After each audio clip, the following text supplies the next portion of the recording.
Hello guys and welcome back to study Adda legal. आज ये labour law का दूसरा वीडियो है जिसमें हम लोग लेबर कोड को कवर करेंगे। Under industrial dispute act 1947 what are the power and function of labour code.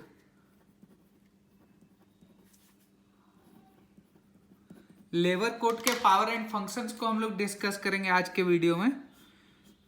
ठीक है, एक सेकंड टॉपिक हम लिख लेते हैं, लेबर कोड। ठीक है, लेबर कोड के पावर एंड फंक्शंस को हम लोग डिस्कस करेंगे। और चलिए, तो अगर वीडियो पसंद आता है तो लाइक करें। इससे पहले भी हमने एक लेबर कोड का इंडस्ट्रियल डिस्प्यूट एक्ट का ट्रिब्यूनल से रिलेटेड वीडियो डाल दिया है, तो इसको देखने के बाद आप उसको देख सकते हैं। चलिए तो स्टार्ट करते हैं। तो सबसे पहला एक फॉर्मेट मैंने तैयार किया है आंसर राइटिंग का, उसी के अनुसार हम लोग पढ़ेंगे। तो सबसे पहले इंडस्ट्रियल डिस्प्यूट एक्ट का इंट्रोडक्शन हम लोग ले लेते हैं कि ये क्या है। तो हम लोग जानते हैं कि इंडस्ट्रियल डिस्प्यूट एक्ट 1947 है, वो रेगुलेट करती है जितने भी लेबर लॉज हैं इंडिया में, जो भी वर्कर या फिर एम्प्लॉयर इंडियन मेनलैंड में कार्य कर रहे हैं, और उन लोगों के लिए ये एक्ट है। ठीक है, जिसका इन्फोर्समेंट हुआ था 1 अप्रैल 1947 को। हम लोग आमतौर पे देखते हैं कि कैपिटलिस्ट होते हैं, वर्कर्स होते हैं और एम्प्लॉयर होते हैं। इन सभी के बीच में किसी न किसी बात पे डिफरेंशिएट उनके ओपिनियन पे होते हैं, जिसके कारण क्या होता है, एक तरह का कहें तो कन्फ्लिक्ट पैदा होता है। ठीक है, वर्कर्स के बीच में, एम्प्लॉयर के बीच में या फिर कैपिटलिस्ट के बीच में। अगर हम लोग ऐसे भी नॉर्मली देखते हैं कि अगर हम लोग का ओपिनियन किसी के साथ नहीं मिलता है तो क्या होता है कि वो कन्फ्लिक्ट का एक वजह बन जाता है, जिसके कारण उन लोग के बीच में जब कन्फ्लिक्ट पैदा हो रहा था तब गवर्नमेंट का अटेंशन उनकी ओर आकर्षित हुआ, जिसके कारण गवर्नमेंट ने चाहा कि हम एक एक्ट पास करें जो कि लेबर लॉ से रिलेटेड हो, लेबर के डिस्प्यूट को रिजॉल्व करने के लिए हो। तो गवर्नमेंट ने क्या पास किया, इंडस्ट्रियल डिस्प्यूट एक्ट 1947 को पास किया। और इस एक्ट का इनेक्टमेंट इसलिए किया गया था ताकि जो हार्मोनी मेंटेन हो सके, एक पीसफुल इन्वायरमेंट क्रिएट किया जा सके। किसके किसके बीच में, तो या तो वर्कर के बीच में, कैपिटलिस्ट के बीच में, एम्प्लॉयर के बीच में। ठीक है, और इस एक्ट का क्या मेन मोटा था कि हम जो है नेगोशिएट करें। ठीक है, और कंपनी को कहें या इंडस्ट्रीज को एक पावर प्रोवाइड करे। ठीक है, अगर किसी भी प्रकार का इलीगल स्ट्राइक या लॉकआउट हो रहा है तो उसके रिगार्डिंग ये इसका इंट्रोडक्शन था, आप लिख सकते हैं अपने अकॉर्डिंग। ठीक है, अब हम लोग अब बात करते हैं ऑब्जेक्टिव ऑफ दिस एक्ट, कि इस एक्ट को लाने का हमारा ऑब्जेक्टिव क्या था। इंडस्ट्रियल डिस्प्यूट एक्ट 1947 को लाने का हमारा ऑब्जेक्टिव क्या था, तो मैंने पहले ही बोल दिया था इस एक्ट को लाने का ऑब्जेक्टिव क्या था कि एक तरह का पीस मेंटेन करना, इंडस्ट्रियल पीस को मेंटेन करना। ठीक है, इसका मेन ऑब्जेक्टिव था। और किसी भी प्रकार का अगर डिस्प्यूट होता था एम्प्लॉयर और एम्प्लॉय के बीच में, वर्कमैन के, तो इसको रिसॉल्व करना इसका मेन ऑब्जेक्टिव था। दूसरा, to prevent strike which are illegal in nature. अगर ऐसा कोई स्ट्राइक जो कि इलीगल इन नेचर था, इलीगल था, तो उस तरह से प्रिवेंट करना, एक हेल्दी इन्वायरमेंट का क्रिएशन करना, वर्कर और एम्प्लॉयर के बीच में एक गुड रिलेशन क्रिएट करना।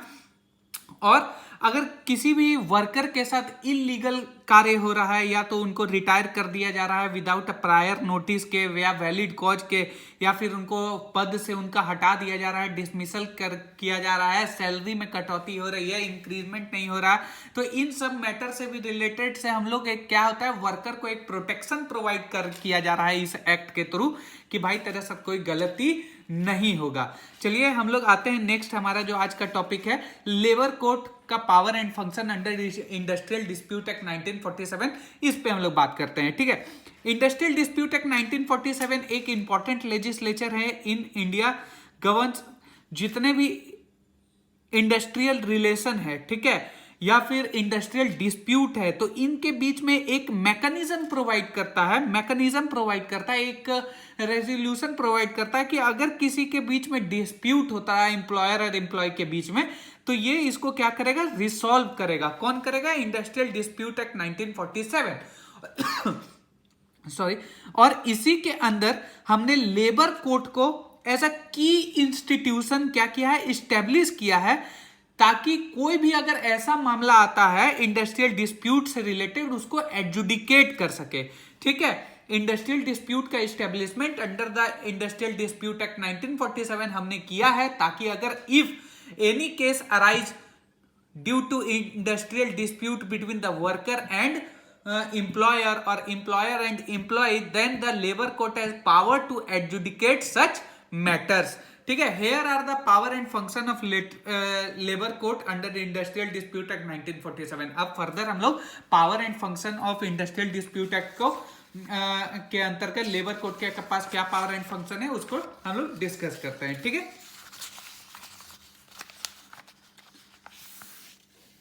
चलिए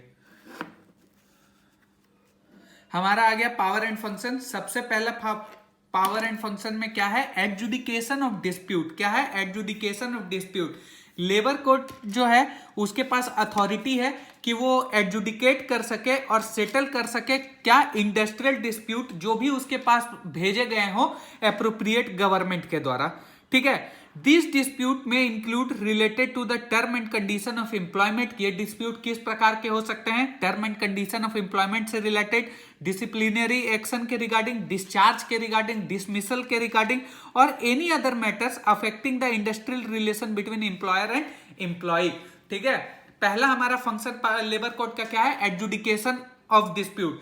कि लेबर कोर्ट के पास ये पावर है, अथॉरिटी है, वो किसी भी मामले को एडजुडिकेट कर सकता है या सेटल कर सकता है इंडस्ट्रियल डिस्प्यूट को जो भी उसको एप्रोप्रिएट गवर्नमेंट के द्वारा भेजा गया होगा उस तरह के मामले.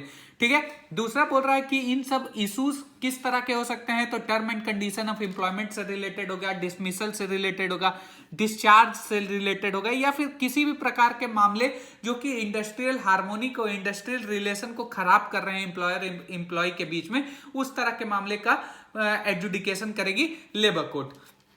दूसरा jurisdiction. Labour court have jurisdiction over matter involving workman and employee.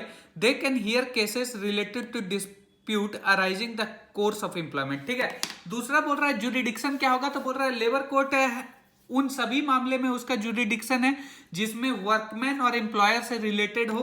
ठीक है, और दूसरा क्या कह रहा है कि ये सभी प्रकार के मामले को सुन सकती है, लेकिन वो मामला कब होना चाहिए? During the course of employment होना चाहिए. फॉर एग्जांपल कोई मेरा ड्राइवर इंडस्ट्री में काम कर रहा है और ड्यूरिंग हिज वर्क उसको किसी भी प्रकार का इंजरी होता है या फिर किसी प्रकार का दिक्कत होता है, तब वो जुरिडिक्शन के अंदर आएगा लेबर कोर्ट.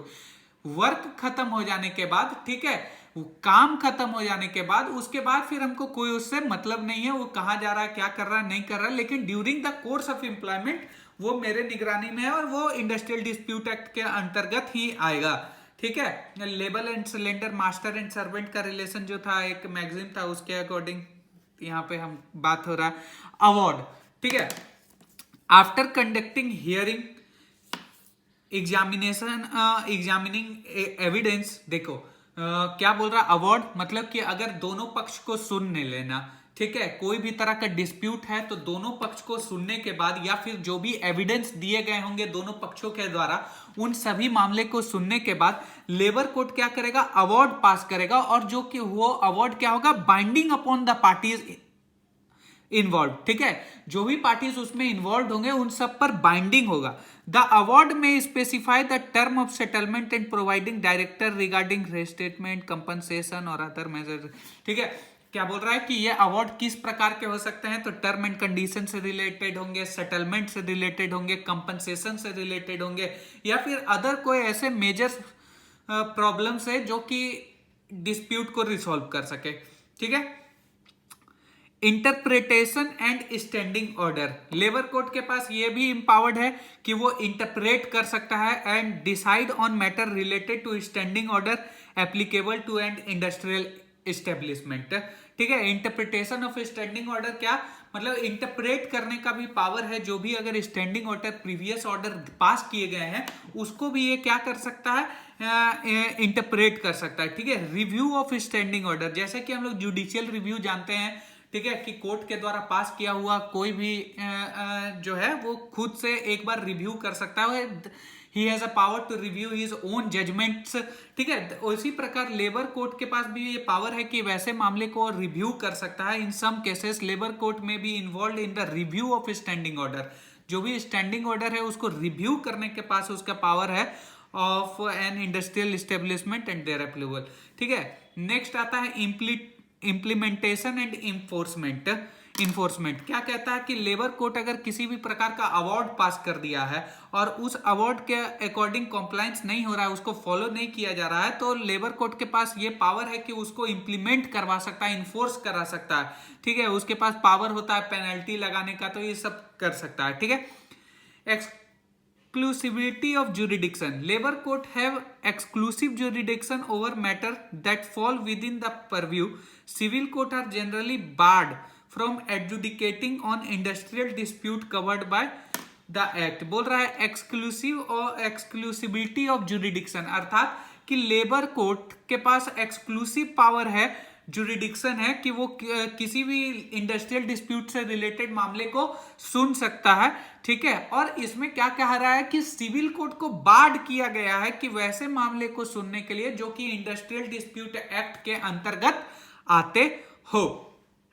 ठीक है, अब आते हैं की कंसिडरेशन। अगर हम लोग बात करें, ठीक है, की कंसिडरेशन में क्या बोल रहा है कि quasi judicial nature, labour court operate in a quasi judicial capacity and their decision are akin to those of a civil court. क्या है, क्वासी जुडिशियल कैपेसिटी है लेबर कोर्ट के पास, और उसके जो भी डिसीजंस है वो फॉलो किए जाएंगे सिविल कोर्ट के द्वारा। ठीक है, natural justice, labour court is required to adhere to the principle of natural justice during the adjudication process, ensuring a fair or impartial hearing. Labour court जो है प्रिंसिपल ऑफ नेचुरल जस्टिस को follow करेगा और impartial रहेगा। ठीक है, अब labour court के जो ऑर्डर हैं, ठीक है, लेबर कोर्ट के क्या है, अवार्ड हैं, उसको हम लोग चैलेंज कर सकते हैं कि नहीं, क्योंकि हम लोग जानते हैं कि लेबर कोर्ट के द्वारा जो भी अवार्ड पास किया जाता है वो क्या है, बाइंडिंग अपॉन द पार्टीज है। तो क्या हम लोग, अगर कोई पार्टीज उससे सेटिस्फाइड नहीं होता है, तो क्या हम उस तरह के अवार्ड को चैलेंज कर सकते हैं कि नहीं कर सकते हैं। ठीक है, हाँ, तो चैलेंज कर सकते हैं। Appeal to the appellate authority, पहला हम लोग क्या बोल रहा है, appeal to the appellate authority. क्या बोल रहा है, the industrial dispute act provides for an appellate process, the aggrieved party can file an appeal to appropriate government or any authority is specified in this regard. The appeal is typically heard by a higher authority of or appellate tribunal. ठीक है, कोई भी party अगर unsatisfied है award से, ठीक है, तो वो अप्रोप्रिएट गवर्नमेंट या फिर एनी स्पेसिफाइड अथॉरिटी इन सब मामले से रिगार्डिंग अगर कोई है तो हम वहां पे अपील कर सकते हैं। ठीक है, अगर इंडस्ट्रियल डिस्प्यूट एक्ट के अंतर्गत हम लोग जो भी लेबर कोर्ट के ऑर्डर है उसके रिगार्डिंग हम अपील कर सकते हैं। ठीक है, और हायर अथॉरिटी के द्वारा ही सुना जाएगा या अपीलेट ट्रिब्यूनल के द्वारा उस तरह के मामले को सुना जाएगा। Writ jurisdiction of high court, क्या कह रहा है इसमें कि the aggrieved party also have the option to challenge the award by filing a writ petition before the high court. ठीक है, जो भी एग्रीव्ड पार्टी है अगर वो अनसेटिस्फाइड है by the award of labour court, तो वो क्या कर सकता है, एक रिट पिटीशन भी फाइल कर सकता है हाई कोर्ट में under the writ jurisdiction. This is done under article 226 of the constitution of India which empower the high court to issue a writ for the enforcement of fundamental right or for any other purpose. ठीक है, ये तो जानते ही हैं कि high court के अंदर 226 के अंतर्गत हम लोग रिट फाइल कर सकते हैं, जो कि आर्टिकल कॉन्स्टिट्यूशन में दिया गया। Third, supreme court, further appeal में be possible to the supreme court of India on the point of law और कॉन्स्टिट्यूशनल इशू। हम लोग सुप्रीम कोर्ट में भी अपील कर सकते हैं। ठीक है, लॉ के पॉइंट पे या फिर कॉन्स्टिट्यूशनल इशू से related. However the appeal of supreme court is generally limited and special leave must be obtained. और ऐसा तो हम लोग जानते हैं कि सुप्रीम कोर्ट में जो भी मामले जाते हैं वो जनरली लिमिटेड मामले वहाँ पे जाते हैं। ठीक है, ऐसा नहीं कि उठ के जो भी केस हुआ हम उसको वहाँ पे सुप्रीम कोर्ट में फाइल करती हैं, ऐसा नहीं है, लिमिटेड मामले वहाँ पे जाते हैं। चलिए अब एक लास्ट हम केस लॉ इसमें कवर कर लेते हैं। ठीक है, UP state brassware corporation limited versus Uday Narayan Pandey 2006 का केस है। In this case the supreme court clarified that the power of labour court to grant resistment as a remedy is discretionary. The court must be consider all relevant circumstances before deciding on resistance. मतलब कि जो भी labour court को ये power दिया गया है to grant रेसिस्टमेंट। ठीक है, तो वो क्या है, उसका डिस्क्रिशनरी पावर है। और कोर्ट जो है पहले जितने भी रिलेवेंट सर्कमस्टांसेस है या फिर फैक्ट एंड सर्कमस्टांसेस है उसको डिसाइड करके ही रेस्ट्रिक्टमेंट करेगा। तो ये था आपका power of labour court and appeal against labour court, award of labour court against higher authority. तो अगर ये वीडियो पसंद आ रहा है तो चैनल को लाइक कर दे, अपने दोस्तों के साथ शेयर करें। और नोट्स के लिए डिस्क्रिप्शन में मेरा इंस्टाग्राम आईडी और व्हाट्सएप नंबर दोनों है, आप मुझे टेक्स्ट कर सकते हैं। Thank you.